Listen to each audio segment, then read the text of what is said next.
নমস্কার, VTV prime time Bangla খবরে আপনাদের স্বাগত জানাই। আমি বিভূতি মজুমদার। প্রথমেই সংবাদ শিরোনাম। গত 24 ঘন্টায় শিলচর মেডিকেল কলেজে 41 জন কোভিড রোগী শনাক্ত। মাস্ক ব্যবহারে প্রশাসনের গুরুত্ব।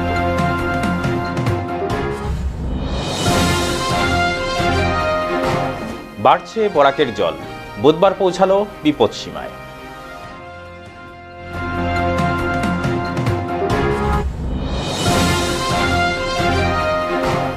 কাছাড়ে দায়িত্ব নিলেন নতুন পুলিশ সুপার। নাগরিক সুরক্ষাই হবে মৌলিক গুরুত্ব। এবারে বিস্তারিত খবর। গত 24 ঘন্টায় শিলচর মেডিকেল কলেজে বরাক উপত্যকার মোট 41 জন রোগীর দেহে কোভিড পজিটিভ পাওয়া যায়। বর্তমানে শিলচর মেডিকেল কলেজে চিকিৎসাধীন আছেন মোট 108 জন কোভিড রোগী। তার মধ্যে আইসিইউতে রয়েছেন 4 জন। বুধবার শিলচরে এই তথ্য জানালেন শিলচর মেডিকেল কলেজের উপাধ্যক্ষ ডক্টর ভাস্কর গুপ্ত। তিনি জানান, গত 24 ঘন্টায় শিলচর মেডিকেল কলেজে 112 জন পেশেন্টকে স্ক্রিন করা হয়েছে। এর ভিতরে 66 মেল, 46 ফিমেল। আর আমাদের স্যাম্পল কালেক্ট হয়েছে 631, আর টেস্ট হয়েছে 685। এখন অবধি আমাদের টোটাল টেস্ট হয়েছে 46,627। আর এখন অবধি আমাদের টোটাল পজিটিভ এসছে 1,267। আর গত 24 ঘন্টায় আমাদের পজিটিভ এসছে 41। আর পেশেন্ট ভর্তি হয়েছেন 1010, আর ডিসচার্জ হয়েছেন 11, 9 জন পুরুষ এবং 2 জন মহিলা। আর প্রেজেন্ট স্ট্যাটাস হচ্ছে শিলচর মেডিকেল কলেজে ভর্তি আছেন 108, ছুটি হয়েছেন 304, 2 জনের ডেথ হয়েছে। এখন অবধি টোটাল 414 অ্যাডমিশন হয়েছেন শিলচর মেডিকেল কলেজ। আইসিইউতে আছে আপনার 4 জন পেশেন্ট। ঠিকই আছে, মোটামুটি স্টেবল আছে। ওনার একজনকে ভর্তি করা হয়েছে। ওনার একটু শ্বাসকষ্টর মতো আছে, আদারওয়াইজ ওনার বয়স আনুমানিক 50 এরকম কাছাকাছি। যেটা পলিসি হয়েছে, আমরা কোনো ইন্ডিভিজুয়াল পেশেন্টের নামে কোনো কিছু ইনফরমেশন শেয়ার করব না। এছাড়াও জেলায় যাতে মাস্কের সঠিক ব্যবহার হয় সেক্ষেত্রে প্রখর দৃষ্টি রেখে চলেছে কাছাড় জেলা প্রশাসন, জানালেন অতিরিক্ত জেলা শাসক সুমিত সত্যবান। একই সাথে বর্তমান পরিস্থিতিতে মাস্ক ব্যবহার করতে তিনি জনসাধারণের প্রতি আবেদন জানান। शुरू से यही बात किया जा रहा है कि इससे अगर बाहर निकलना है तो हमको ये इंश्योर करना है कि हमारे हॉस्पिटल्स पे एक साथ में बहुत ज़्यादा लोड ना पड़े। हॉस्पिटल्स पे बहुत ज़्यादा लोड अगर नहीं पड़वाना है तो हमको इंश्योर करना है कि जो स्प्रेड होने का कैपेसिटी उसको कम से कम किया जा सके। और उसको कम से कम करने का एक ही तरीका है कि लोग मास्क पहन के निकलें, हाथ धोते रहें, सैनिटाइज करते रहें। तो मास्क पहनना इसलिए बहुत ज़्यादा इम्पॉर्टेंट हो जाता है।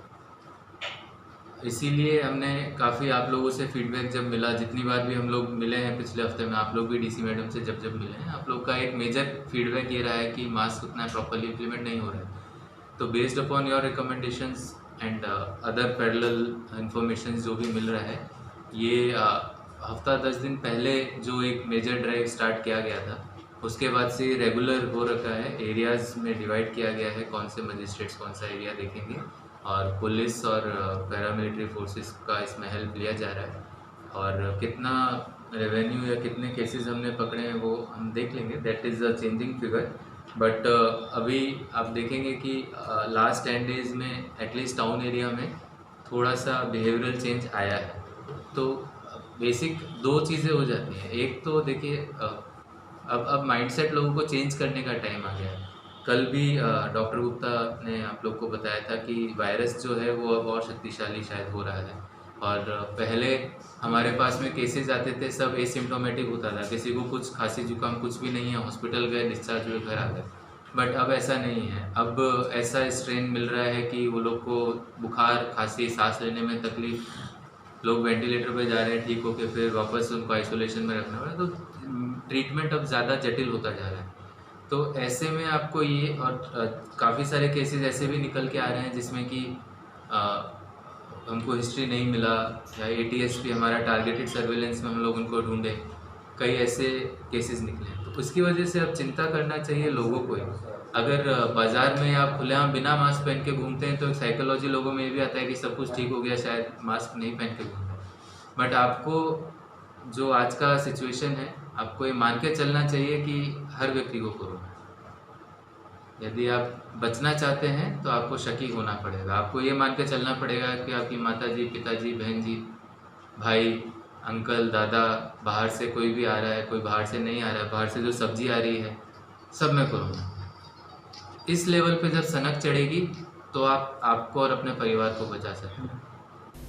বর্তমান করোনা পরিস্থিতিতে কাঠিগড়া বিধানসভা সমষ্টির কাঠিগড়া বাজার ও চেরাগি বাজার এলাকায় প্রশাসনের 4 দিনের লকডাউনের নির্দেশ মঙ্গলবার বিকেলে প্রত্যাহার করে নেওয়া হয়।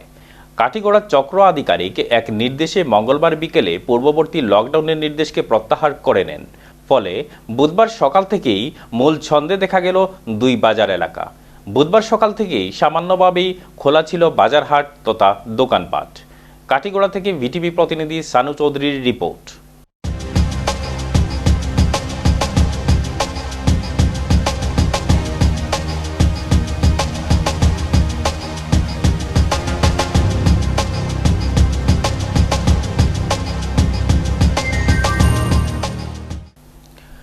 লক্ষ্মীপুরে এক গরু চোরের শরীরে করোনা পজিটিভ ধরা পড়ায় লক্ষ্মীপুর বাজার এলাকায় বিরাজ করছে আতঙ্ক।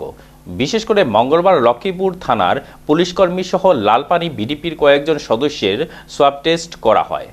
উল্লেখ্য, লক্ষ্মীপুর মহকুমার সদর থানায় করোনা পজিটিভ ধরা পড়ল সম্প্রতি। আক্রান্ত রোগীর নাম আমির হোসেন, বাড়ি ডলুগ্রামে। লক্ষ্মীপুর শহরের 3 নম্বর ওয়ার্ড থেকে গরু চুরি হয়। লক্ষ্মীপুর থানায় মামলা দায়ের করেন গরুর মালিক। বিডিপির সহযোগিতায় লালপানি গ্রাম থেকে গরু চোর আমির হোসেনকে গ্রেফতার করে জিরিঘাট পুলিশ। পরে সমঝেদে লক্ষ্মীপুর সদর থানায়। রবিবার আমিরকে তোলা হয় লক্ষ্মীপুর আদালতে, কিন্তু করোনা টেস্টের ফলাফল না আসায় পুনরায় থানায় ফিরিয়ে দেন বিচারক। সোমবার করোনা পরীক্ষায় আমিরের ফলাফল পজিটিভ আসে। এরপর রাতে তাকে শিলচর নিয়ে যাওয়া হয়। তবে থানাকে সিল করা হয়নি। পুলিশরা নিজের থেকেই থানার মূল গেট বন্ধ করে রেখেছেন। লক্ষ্মীপুর পুলিশ ও জিরিঘাট পুলিশের সোয়াব সংগ্রহ করেছে লক্ষ্মীপুর চিকিৎসকের দল। সঙ্গে সোয়াব দেন লালপানির বিডিপির 6-7 জন লোক। লক্ষ্মীপুর থেকে ভিটিভি প্রতিনিধি নৈতিক শীলের রিপোর্ট। ইসলাম সোয়াব টেস্ট করাইবার লাগে। কেন কিটা হয়েছিল ঘটনা কিটা? ওই গতদিন আমরা একটা গরু চুর ধরছিলাম। আচ্ছা, ধরার পরে আমরা কিছু গ্রামের মানুষে মানে বিডিবি সহ আর কি কই থেকে তোরা আসলি? লালপানি থেকে। আচ্ছা, তারপরে তো ধরি আমরা জিরিঘাট থানার সন্দেহ দিছি। পরে জিরিঘাট থানায় লক্ষ্মীপুর থানার সন্দেহ দিছে। তারপরে শোনা গেছে গতকালকে আমি খবর পাইছি যে তার বলে পজিটিভ হয়ে গেছে রেজাল্ট। তাই আমরা সকালে আমরা জিরিঘাটের ওসি স্যার এবং এসডিপি স্যারে ফোনে যোগাযোগ করে বলে আমরা ওই সোয়াব টেস্ট করাইবার লাগে। তাই আমরা এখানে সোয়াব টেস্ট কোনখানে করা নিয়েছে? লক্ষ্মীপুর। গত কয়েকদিনের মুষলধার বর্ষণে বাড়ছে বরাক নদীর জল।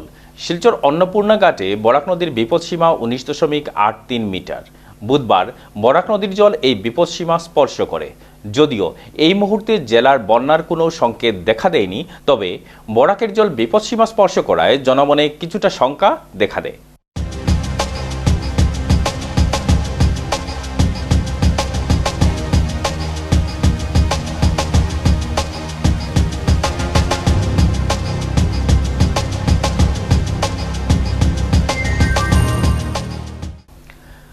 নিজের ঘরেই উদ্ধার হলো এক ব্যক্তির ঝুলন্ত মৃতদেহ।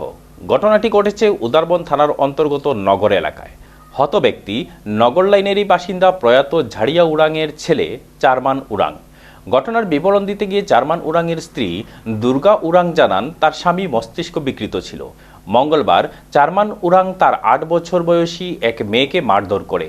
এতে মেয়েটির মাথায় মারাত্মক আঘাত লাগে। তখন দুর্গা উরাং মেয়েটিকে নিয়ে চণ্ডীঘাট হাসপাতালে যান।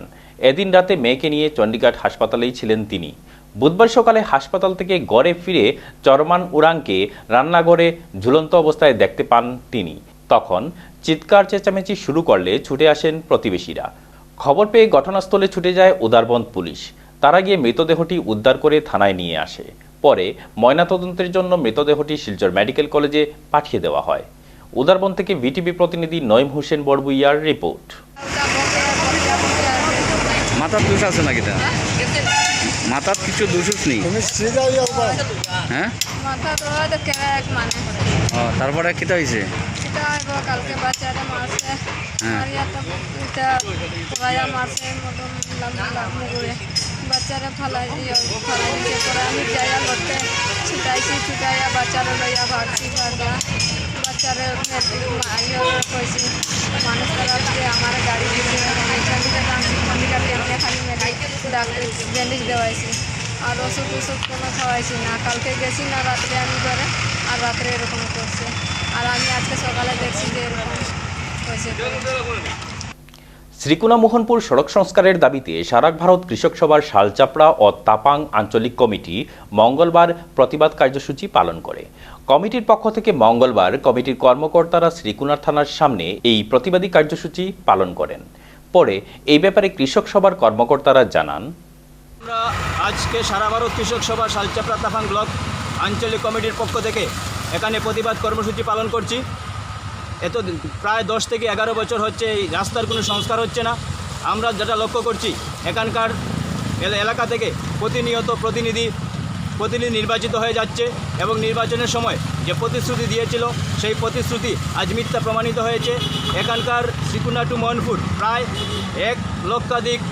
সাধারণ মানুষ যাতায়াত করছেন সাধারণ মানুষ শহরে যাতায়াত করতে হয় প্রতিদিন এখানে যে আমরা যেখানে দাঁড়িয়ে আছি সেখানে আঁটু জল মেইন রোডের মধ্যে আঁটু জল এবং প্রায় এখানে দুর্ঘটনা ঘটে থাকে এবং শ্রীকুনা টু মোহনপুরের যে সড়কের যে কালপাট প্রায় 15 থেকে 16টি কালপাট প্রতিটি কালপাট ওকেজো সেই কালপাট সংস্কারের নামে কর্তৃপক্ষের কোনো মাথা ব্যথা নেই এবং বারবার আমরা দাবি করা সত্ত্বেও এখানকার এই রাস্তার কোনো সংস্কার হচ্ছে না আমরা ধিক্কার জানাই এখানকার এমএলএ এখানকার বিধায়ক যে তারা এখানে কুম্ভকর্ণের মতো ঘুমিয়ে রয়েছেন এখানে সাধারণ মানুষ দিনের পর দিন কষ্ট করছেন এই যেগুলো আমরা সারা ভারত কৃষক সভা আজকে এখানে প্রতিবাদ কর্মসূচি পালন করছি আগামী দিনে এই রাস্তার সংস্কার না হলে আমরা বৃহত্তর আন্দোলনে যেতে বাধ্য থাকিব মঙ্গলবার ধলাই বাম নিত্যানন্দ উচ্চতর মাধ্যমিক বহুমুখী বিদ্যালয়ে বিদ্যুৎ বিভাগের ঊর্ধ্বতন কর্তৃপক্ষের সাথে ধলাই সমষ্টির বৈদ্যুতিক সমস্যার স্থায়ী সমাধানের লক্ষ্যে এক পর্যালোচনা সভা অনুষ্ঠিত হয় এতে উপস্থিত ছিলেন রাজ্যের বন ও পরিবেশ আবগারি ও মিনমন্ত্রী পরিমল শুক্লবৈদ্য ধলাই সমষ্টির নির্বাচিত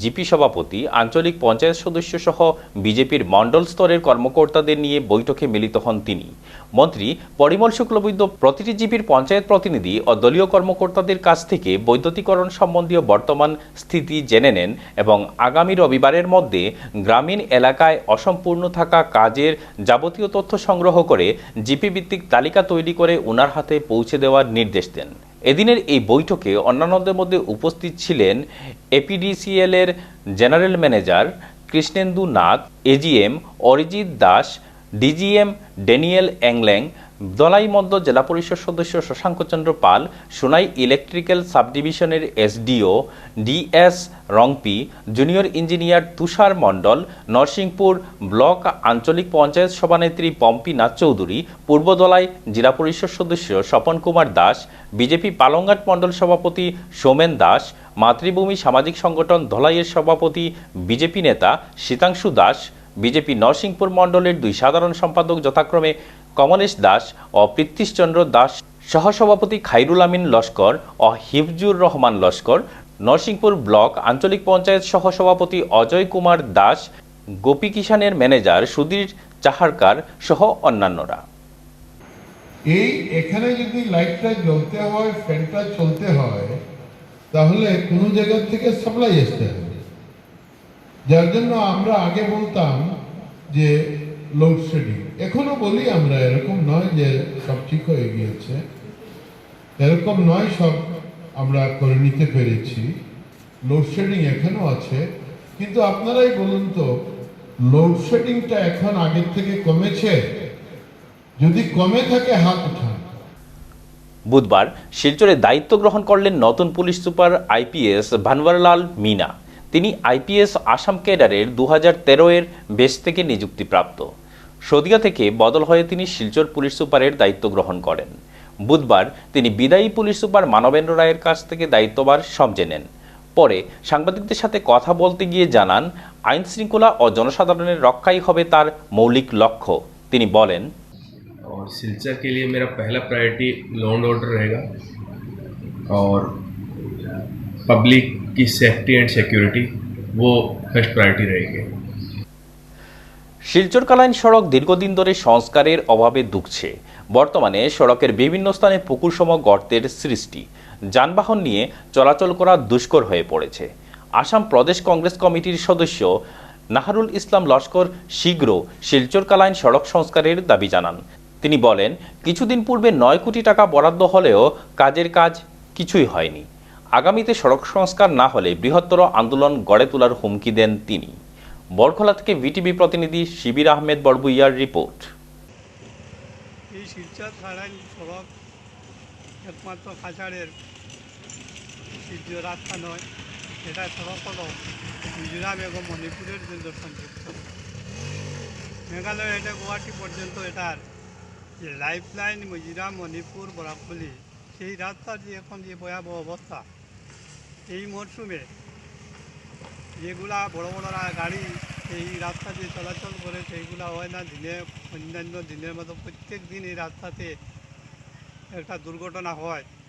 বিশেষ করে যারা হসপিটাল বা রুগী যারা, তাদের যে অবস্থা, সেই অবস্থার কথা বিবেচনা করলে এই রাস্তা দিয়ে যখন আমরা হাঁটি তখন আমাদের দুঃখ হয়। আমরা বড়কলার জনসাধারণ, আমরা আগামীতে হয়তো ঈদ পরে আমরা এই রাস্তা নিয়ে আন্দোলনে নামব, কারণ এছাড়া এই গতি নাই। এই রাস্তা কোনো প্রতিনিধি বা বিধায়কও হন, উনি বিধায়কেও এই পর্যন্ত যে রিপেয়ারিংয়ের আগে 9 কোটি টাকা ছিল, সেই 9 কোটি টাকা কোথায় গেল, এবং এই রাস্তাটা পুরামতে রিপেয়ারিংও করা হয় না। এখানে বাঙ্গারপাড় এরিয়ার যে জায়গা আগে যে কাঠিগোড়ার যে অংশ পড়েছে, সেই অংশ কালাইন পর্যন্ত যে ভয়াবহ অবস্থা, সেদিকে তো গাড়ি চলাচলের কোনো ব্যবস্থা নাই। লোক নিজের শ্রমদান করে রাস্তার কাজ করে কিছু কিছু জায়গায় চলাচলের ব্যবস্থা করছে। স্বচ্ছ ভারত অভিযান মিশন কর্মসূচির অধীনে মনিয়ারখাল চা বাগান নাচগড়ের পাশে একটি কমিউনিটি টয়লেট নির্মাণের কাজের সূচনা হলো বুধবার। এদিন পূর্বধলাই জেলা পরিষদ সদস্য স্বপন কুমার দাস, মনিয়ারখাল জিপি সভাপতি পরেশ তাঁতি ও জনস্বাস্থ্য কারিগরি বিভাগের জেই এসবি নাথের উপস্থিতিতে ভূমি পূজনের মধ্য দিয়ে আনুষ্ঠানিকভাবে টয়লেটের নির্মাণ কাজের সূচনা হয়। এই উপলক্ষে জিপি সভাপতি পরেশ তাঁতির পৌরোহিত্যে এক সভাও অনুষ্ঠিত হয়। পরে নির্মাণ কাজের বিস্তারিত তুলে ধরেন জেই এসবি নাথ। আমরাঘাট থেকে ভিটিভি প্রতিনিধি বিক্রম বিজয় দাসের report. Community managed sanitary complex, এটা টোটাল এস্টিমেট ভ্যালু হইল 3 লাখ টাকিয়া পিএইচই ডিপার্টমেন্টের এসবিএম গ্রামীণ তাকি দেওয়া হবে 70%, আর জিপির তাকি দেবে 30%। তো এইটার মধ্যে 2টা ইউনিট আছে, একটা জেন্টস একটা লেডিস। জেন্টসের এখানে থাকবে একটা টয়লেট আর 2টা ইউরিনেল, একটা ওয়াশ বেসিন। সেম লেডিসরারও থাকবে একটা টয়লেট, 2টা ইউরিনেল, একটা ওয়াশ বেসিন। প্রয়াত পিতার স্মরণে 8টি দরিদ্র পরিবারকে অনুদান দিলেন পূবালী সাংস্কৃতিক সংস্থার সদস্য। শিলচর জিসি কলেজ এলাকার কিশোর বিশ্বাস এদিন এলাকার এই কয়েকটি পরিবারের মধ্যে এই ত্রাণ সামগ্রী বন্টন করেন। পরে এই ব্যাপারে কিশোর বিশ্বাস জানান, আজকে বেশ কিছুদিন বিগত কয়েক মাস থেকে আমরা সমগ্র বিশ্বের সাথে আমাদের এই ভারতবর্ষ তথা আমাদের আসাম শিলচরে আমরা জনগণ একটা কঠিন পরিস্থিতির মধ্যে চলছি। প্রত্যেকে, আমি মনে করি যে প্রত্যেকেরই আমাদের যে দৈনন্দিন জীবনধারা, সেটা একটা অন্য পর্যায়ে, যেটা আমরা দৈনন্দিনরা এই কঠিন পরিস্থিতি, এই করোনা প্রভাবে বিকৃত হয়েছে। আমার বাবা গত বছর 6 জুলাই 2019 ইংরেজি আমাদেরকে ছেড়ে অমৃত লোকে যাত্রা করেছে। আমার বাবার বৎসান্ত ছিল তিথি অনুযায়ী গত 24শে জুন 2020।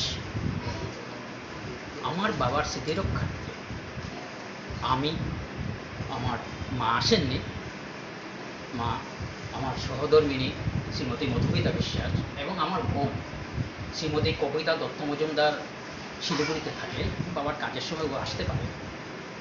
ও আমরা পরিবার সবাই মিলে আজকে যে আমাদের এই ক্লাবের সংলগ্ন কিছু মানুষকে যৌথকে একদম সামান্য কিছু সামগ্রী আমি আজকে তুলে দিতে পেরেছি, এই জন্য আমি নিজেকে গর্বিত বোধ করছি। শেষ করার আগে সংবাদ শিরোনাম আরও একবার। গত 24 ঘন্টায় শিলচর মেডিকেল কলেজে 41 জন কোভিড রোগী শনাক্ত। মাস্ক ব্যবহারে প্রশাসনের গুরুত্ব।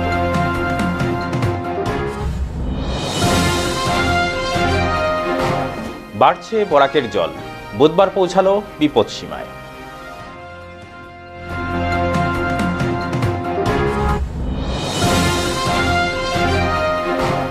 কাছাড়ে দায়িত্ব নিলেন নতুন পুলিশ সুপার। নাগরিক সুরক্ষাই হবে মৌলিক গুরুত্ব। বিটিভি প্রাইম টাইম বাংলা খবর আজ এ পর্যন্তই। নমস্কার।